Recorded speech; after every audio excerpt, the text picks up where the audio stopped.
Welcome to part 2 of our seed starting series, where we talk about the essentials and why you need them.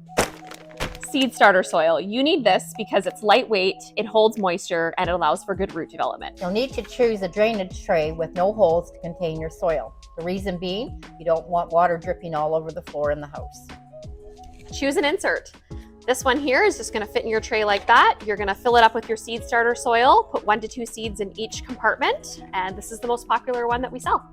A dome is essential for maintaining humidity and moisture for your seedlings.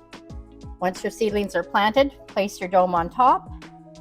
You will get condensation coming down the sides of your dome, and you can regulate that by turning the vents on the top. You'll need a heat sheet. This will increase the rate of germination and also the amount of seeds that will actually germinate. You can simply take your seed starting kit and put it right on top of the heat sheet.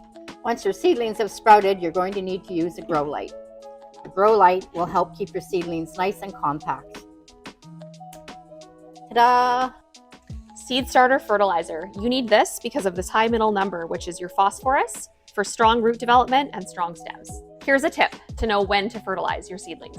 These 2 heart-shaped leaves right here are the seed leaves.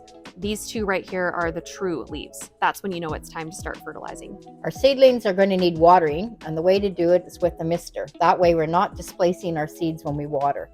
So just a few light mists to dampen down the soil is all that you need. Let's get growing and have some fun. Oh!